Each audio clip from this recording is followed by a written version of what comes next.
बिस्मिल्लाहिर्रहमानिर्रहीम। अस्सलाम वालेकुम। मैं आपको कहानी सुनाना शुरू करूं इससे पहले आप मेरे चैनल को सब्सक्राइब करें और बेल आइकॉन के बटन को ज़रूर दबाएं ताकि मेरी हर वीडियो आप तक बआसानी से पहुंच सके। मेरी उम्र 13 साल थी जिस दिन मेरी माँ रात के वक्त हमें छोड़कर चली गई। ये तो मैं नहीं जानती कि माँ किसी के साथ भाग गई या अपने मेके में, लेकिन इतना मालूम है कि मुझे और मेरे छोटे भाई को सोए हुए छोड़ गई। मेरे भाई की उम्र इस वक्त 6 या 7 साल थी, लेकिन वो बहुत छोटा था। मुझे इतना भी याद है कि जब मेरी माँ जा रही थी तो मेरी आँख खुली, माँ ने मेरे माथे का बोसा किया और कमरे से बाहर निकली। मैंने करवट बदली और फिर सो गई, क्योंकि मैं इस बात से लाइलम थी कि मेरे साथ आगे क्या होने वाला है। माँ उस दिन के बाद मुझे माँ का चेहरा नजर न आया, बल्कि मुझे लोगों के ताने सुनना पड़े कि तेरी माँ तुझे छोड़कर भाग गई किसी अपने आशिक के साथ। कोई कहता जैसी माँ थी वैसी ही बेटी निकलेगी। बहुत ही तरह तरह की बातें सुनना पड़ती, लेकिन मेरी माँ थी बहुत अच्छी। मैंने कभी माँ को गलत नहीं देखा था, ना किसी लड़के को ज्यादा हंसी मजाक करते देखा था। मैं नहीं जानती कि मेरी माँ किसी लड़के के साथ गई या अपने मेके में, लेकिन मैं इतना जानती थी कि मेरी फुफ्फो और दादी मेरी वालदा को बहुत तंग करती हैं। वालद भी उनके पीछे लग जाता और खूब मारता माँ को। माँ बेचारी कभी न आगे से हाँ भी न कहती, चुपचाप सब कुछ सहती थी। न जाने आज कौन सी बात हुई जो माँ इस तरह हमें छोड़कर चली गई, लेकिन माँ जाते वक्त मेरी जिंदगी में को बेरंग कर गई। मेरी जिंदगी में कोई रंग ना रहा। अब मेरी माँ को गए हुए 1 साल गुजर चुका था। भाई मेरे साथ सोता और खूब रोता था। मैं अपने भाई को खाना तो पका के दे देती थी, लेकिन वालद ने हम दोनों पर एक और जुल्म कर दिया। भाई बहुत छोटा था। बाप ने मेरा रिश्ता तय कर दिया। जिस घर में मैं ब्याह कर गई, इस घर में वहाँ खूब शहनाइयाँ थी। मेरे घर में उस शख्स की 4 बेटियां थी जो मुझसे ज्यादा बड़ी उम्र की थी। और अगले दिन पता चला कि मेरी नंद मेरी बेटी यानी मेरे शोहर की बेटी की भी बारात है। जब बारात आई तो सजी हुई गाड़ी थी, वो भी ब्लैक कलर की। उसमें एक लड़का निकला जिसने हार पहने हुए थे और सर पर टोपी ली हुई थी। वो लड़का को मैं देखकर हैरान रह गई, क्योंकि वो कोई लड़का कोई और ना था, मेरा वालद था। मेरे वालद ने मेरे साथ इस कदर ज्यादती की कि अपने बट्टे में ही मुझे ब्याह दिया और किसी और के साथ ना, अपने दामाद की बेटी यानी मेरे शोहर की बेटी के साथ खुद निकाह किया और अपने मेरा निकाह उसकी बेटी खुद ब्याह कर ले गया और अपनी बेटी का निकाह उसके साथ कर दिया। अगर देखा जाता तो मेरा शोहर मेरे वालद का दामाद था, लेकिन देखते तो तब जब देखने की सूरत दूसरी पलटते तो मेरा बाप मेरा दामाद बन चुका था। हम दोनों बाप बेटी एक दूसरे के दामाद और बहू के चक्कर में थे। न जाने हम पर ये क्या मुझ पर बीती थी। मैं उस दिन के बाद कभी भी मेके ना गई। ना तो मेरे वालद ने कभी मुझे मेरी तलब की और ना ही कभी कहा कि उसे मिलवा कर ले जाओ। कभी कभी मेरी बेटी यानी मेरे शोहर की बेटी हमारे घर आती और हमसे मिलकर चली जाती थी, लेकिन वो भी बहुत कम आती थी। इसकी एक वजह ये भी थी कि वो यहाँ आना ही ना चाहती थी। वो तो खुद भी बहुत नाराज थी मेरे शोहर के साथ यानी अपने बाप के साथ, और अपने शोहर से भी खूब नाराज थी क्योंकि उसने भी गलत फैसला किया था। लेकिन उसे कभी मुझ पर तरस ना आया था। उसने कभी आकर मेरा भी हाल ना पूछा था। उसके बाद उसकी 2 बेटियां थी, मैंने उन्हें भी ब्याह दिया। जब मैं ब्याहती तो महसूस ना होता कि मैं उनकी बेटी हूँ या वो मेरी माँ। मैं उनसे काफी उम्र में छोटी थी, लेकिन मैंने उन्हें अपनी बेटियों की तरह ही रखा और उन्हें ब्याह दिया। कई बार तो मुझे काम का तरीका ना होता तो वो मुझे बता देती, लेकिन वो मेरे साथ सौतेली ही की तरह रहती थी। जब वो ब्याह कर चली गई तो वो भी मुझे खिंची खिंची रहती और मेरे पास कभी मिलने ना आती, इसलिए क्योंकि मेरे बाप ने उनके साथ ज्यादती की थी। उनकी बेटी, उनकी बहन जिसकी उम्र कम थी, मेरा बाप भी काफी उम्र का था, उसे ब्याह कर लेके गया था, इसमें मेरा कोई कसूर ना था।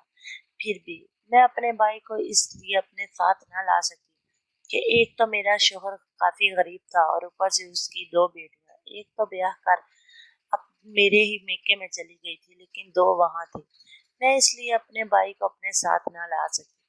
मेरा शोहर मुझे बिल्कुल भी मोहब्बत ना करता था, खूब मारता पीटता था, यहाँ तक कि कभी कभी तो मेरी बाजू भी तोड़ देता, कभी पाँव की हड्डी तोड़ देता, लेकिन सब कुछ सहना पड़ता क्योंकि मैं जाती तो किस घर में, उस घर में जहाँ मुझे वालद ने लेकर जाना ही नहीं चाहता था। मेरी दादी और फूफा ने मेरे भाई के खूब कान भरे और कहा कि अगर तेरी बहन भी इतनी अच्छी होती तो अपने साथ ले जाती। अब भाई फूफा और दादी के रहमो करम पर रहता रहा, फिर रफ्ता रफ्ता बड़ा हो गया। मेरी सोच विचार में थी कि जब भाई बड़ा होगा तो मुझे मिलना शुरू कर देगा, लेकिन भाई ने कभी आकर मेरी खबर भी ना ली। एक दफा भाई रास्ते से गुजर रहा था तो मैंने देखा, मैं कुएं से पानी भर के ला रही थी, मैंने भाई को देखा। भाई शायद मेरे गांव में किसी काम से आया हुआ था, या शायद भाई को इस बात का मालूम ही ना था कि इसी गांव में मैं रहती हूँ। मैंने भाई को बुलाया, भाई ने मुझे एक पल के लिए तो जड़ से मेरे गले लग, फिर रास्ते में उसी सड़क पर खड़े मुझे ट्रक से पीछे हटाया और कहा कि तुम भी मेरी खैर खा नहीं हो, अगर तुम इतनी ही अच्छी थी तो क्यों मुझे साथ ना लाई।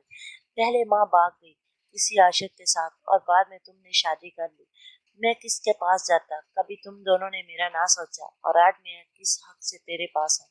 मैं तुम्हें तेरे घर नहीं जाऊंगा, मैं जा रहा हूँ, प्लीज मुझे मत तंग करो। भाई ने इस तरह खूब मुझे खरी खरी सुनाई, मैं रोती ही रह गई और भाई को कहती रही कि भाई मैं बेकसूर हूँ, भाई प्लीज मेरी बात को सुनो। भाई चला गया। भाई बहुत अच्छा था, भाई ने खूब मेहनत की, पैसा कमाया, नाम कमाया, इज्जत कमाई। भाई की इस कदर अक्लमंदी को देखकर फुफ्फो ने अपनी बेटी का रिश्ता दे दिया। अब तो भाई बिल्कुल भी मुझे छोड़ चुका था क्योंकि फुफ्फो की बेटी ब्याह कर उसके घर में आ चुकी थी।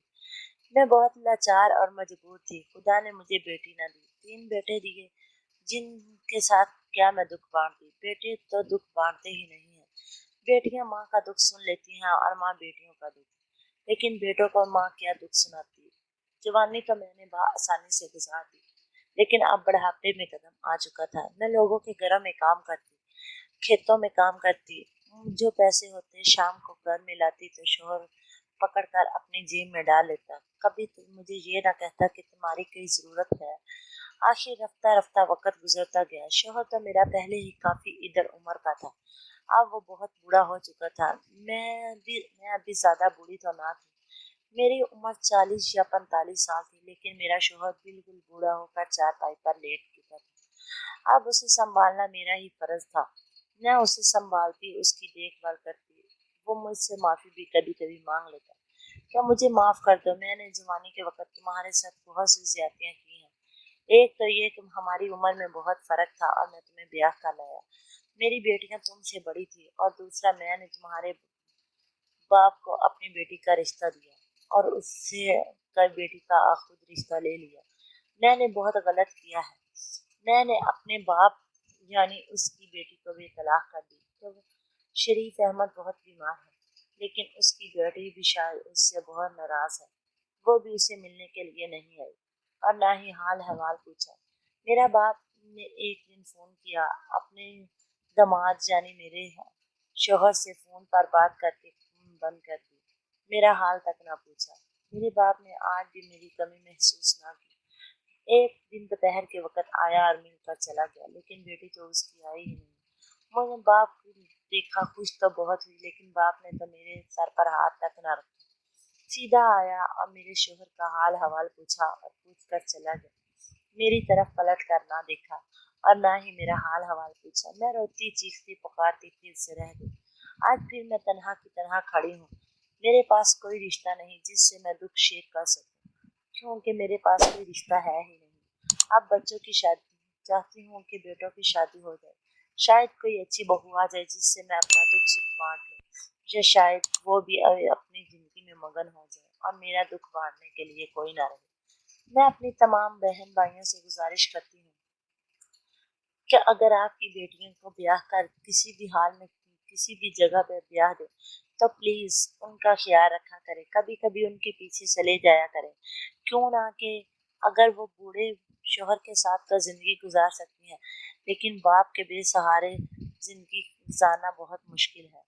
اور اگر کبھی کوئی عورت گھر سے جانے لگے، بے شک ماں کے پاس ہی جانے لگے، تو وہ ایک بار ضرور سوچ لے کہ میرے بچوں کا کوئی نہیں رہے گا۔ شوہر کا کیا ہے، اسے تو بیوی مل جائے گی لیکن میرے بچے بھی آسرا ہو جائیں گے۔